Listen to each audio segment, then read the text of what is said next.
আসসালামু আলাইকুম। চমৎকার এই ডিজাইনের পায়জামা কাটিং এবং সেলাই করে আপনাদেরকে দেখাবো। যারা সেলাই কাজে নতুন তারা সম্পূর্ণ ভিডিওটা দেখার চেষ্টা করবেন। আজকে খুব সহজ নিয়মে এই ডিজাইনের পায়জামা কাটিং এবং সেলাই করে দেখাবো। 38 থেকে 43 বডি অনুযায়ী আজকের এই কাটিং করে দেখাবো। এখানে কাপড় নিয়েছি মাত্র 2 গজ 4 গিরা পরিমাণ। তো আসুন ভিডিওটা শুরু করা যাক। তো এখানে আমি 4 ভাঁজে ভাঁজ করে নিয়েছি। 1 পার্ট, 2 পার্ট, 3 পার্ট, 4 পার্ট। এখানে কিন্তু 4 ভাঁজে আমি ভাঁজ করে নিয়েছি।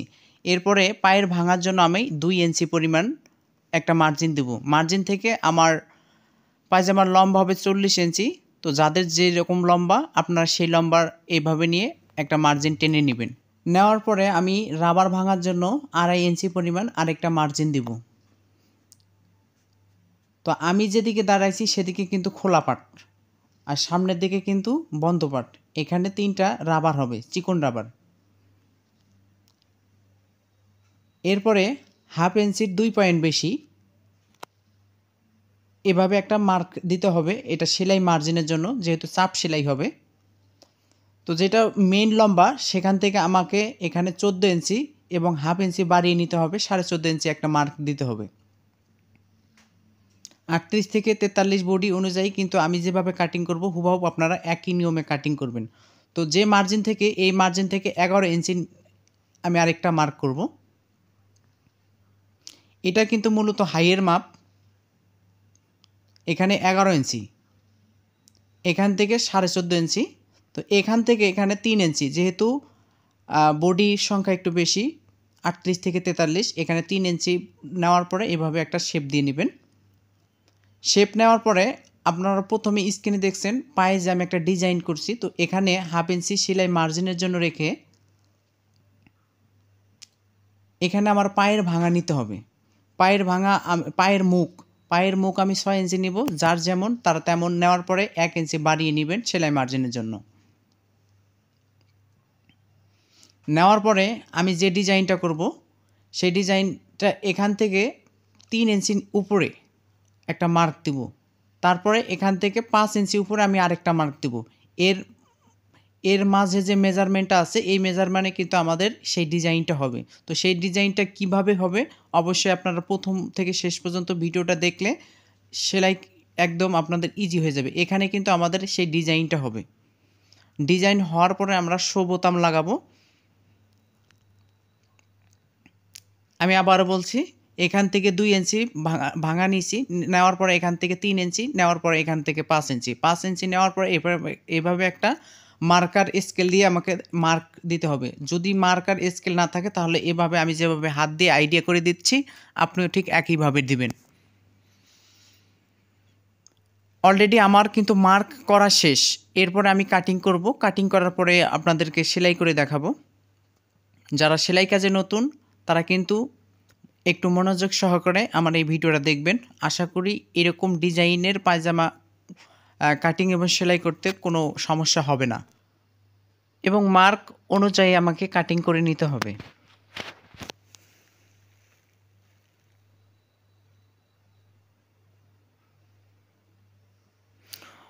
এখানে হবে রাবার ভাঙার জন্য। এরপরে আমি যে লুপগুলো ব্যবহার করব ডিজাইনের, এখানে 2 ইঞ্চি পরিমাণে আমাকে মার্ক করে নিতে হবে। করার পর আমি কাটিং করব। কাটিং করার পরে স্কোয়ার বানাতে হবে 2 ইঞ্চি 2 ইঞ্চি। কীভাবে দেখতে থাকুন।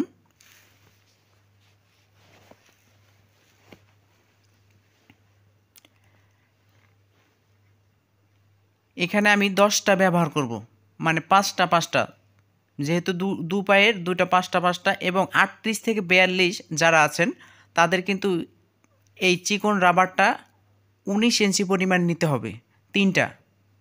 তিনটা রাবার লাগাবো। চলেন ভিডিও শুরু করা যাক সেলাই কাজের। আমি প্রথমে পায়ের যে লুপগুলো আছে এখান থেকে যেহেতু আমি একটা মার্জিন দিছি তার আমি দ্বিতীয়টা দিচ্ছি যাতে 2টা এক সমান থাকে। এভাবে আপনারা সমান করে নেবেন। এদিকে কিন্তু 2.5 ইঞ্চি, এদিকে 2.5 ইঞ্চি। স্কোয়ার আপনাদেরকে 10টা নিতে হবে। নেওয়ার পরে আমি যে ভাঁজটা দিচ্ছি এইভাবে ভাঁজ দেওয়ার পরে আমরা সাইডে একটা সেলাই দিয়ে নিব। এভাবে 10টা ব্যবহার করব। তো এভাবে ভাঁজ করে আমি সেলাইটা দিয়ে নিচ্ছি।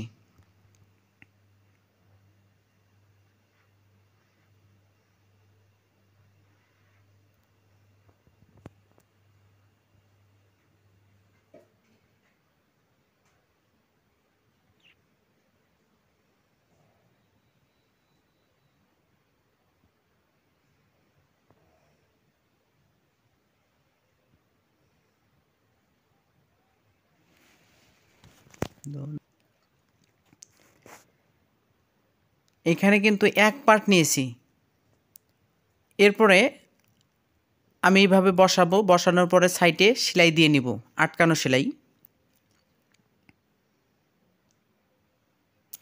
এরপরে নিচের দিকে ঢুকিয়ে দিতে হবে। ঢোকানোর পরে একটু চেক করবেন যে সোজা হলো কি না।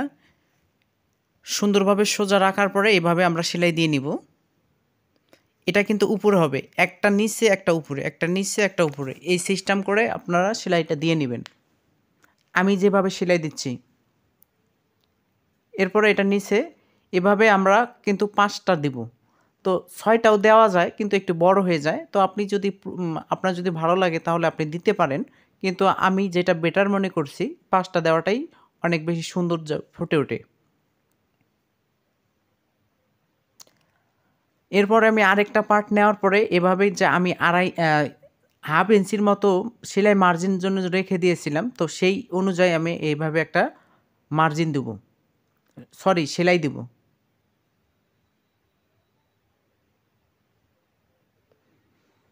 তো এই সেলাইটা দেওয়ার পরে কিন্তু তাই নয়, আমাকে কিন্তু চাপ সেলাই দিয়ে নিতে হবে। কিভাবে চাপ সেলাই দিব আপনারা ভিডিওটা দেখতে থাকুন।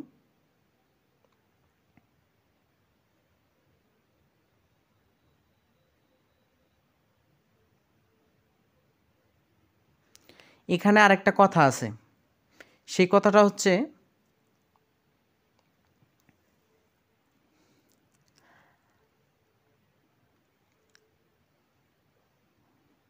আমি যেমন এই চাপ সেলাইটা বেল থেকে শুরু করতেছি, দ্বিতীয়টা যেটা যেটা আমি করব সেটা কিন্তু আমি ভিডিওর মধ্যে রাখিনি, কিন্তু আপনাদের কিন্তু দ্বিতীয়টা কিন্তু আপনাদের পায়ের মুখ থেকে এই চাপ সেলাইটা দিতে হবে। তাহলে কিন্তু দুই পাশের দুইটা এক লেভেল হবে। কিন্তু আপনি যদি দুটাই যদি মানে একই সিস্টেমে এই চাপ সেলাইটা দেন, তাহলে কিন্তু আপনাদের এই যে লুপটা, ডিজাইনের লুপটা, তাহলে কিন্তু এক পাশে চলে যাবে। তাই এই বিষয়টা কিন্তু অবশ্যই আপনাদের মাথায় রাখতে হবে।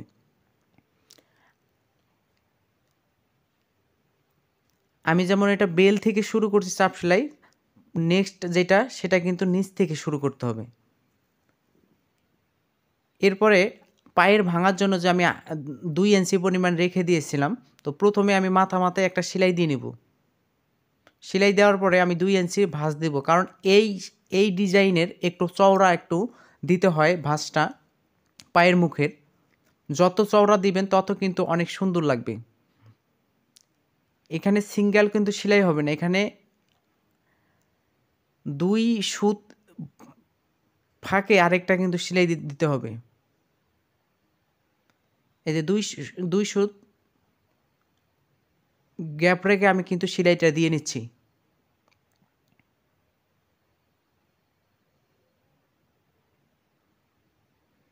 এখানে কিন্তু ডবল সেলাই হলো, কিন্তু দেখতে কিন্তু অনেক অনেক বেটার হবে।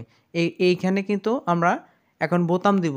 তো আমি বোতাম দেব, আপনারা যদি চান যে আমি পুঁতি ব্যবহার করব তাহলে কিন্তু পুঁতিও লাগানো যায়।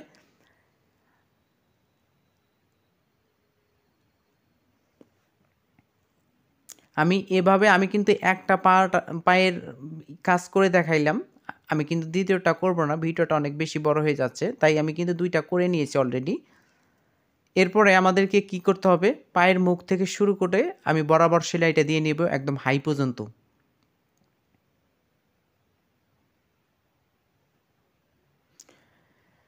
আমি একটা সিঙ্গেল সেলাই আপনাদেরকে দেখাইছি, আপনারা কিন্তু ডবল সেলাই দিয়ে নেবেন। এভাবে করে আমি মাপ দিব একদম, দুটা যাতে এক সমান থাকে সেই অনুযায়ী আমাকে দ্বিতীয়টা সেলাই দিতে হবে। অবশ্যই কিন্তু এদিক দিয়ে কিন্তু আপনাদের ডবল সেলাই দিতে হবে, নয় কিন্তু সমস্যা হবে। এরপরে হাইয়ের সেলাইটা আমাদের দিতে হবে।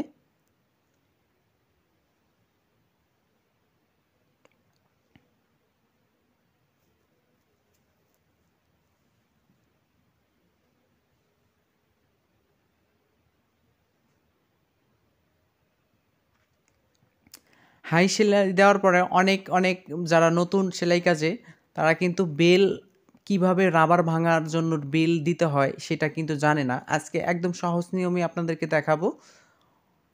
অনেক সিস্টেম আছে যে সিস্টেম অবলম্বন করলে অনেক সহজ হয়। আজকে আপনাদের ভিডিওর মাঝে একদম সহজভাবে কিছু দেখানোর চেষ্টা করেছি। তা সম্পূর্ণ ভিডিওটা যদি আপনি দেখে থাকেন তাহলে আশা করি এই সিস্টেমটা আপনাদেরকে অল ক্লিয়ার হয়ে যাবে। দেখেন, আমি যে 2.5 ইঞ্চি পরিমাণ রাবার ভাঙার জন্য নিয়েছিলাম, তো এখানে কিন্তু অনেক সিস্টেম আছে যেটা হচ্ছে অনেকেই আগে এলাস্টিক ঢোকানোর পরে তারপরে 3টা সেলাই দেয়।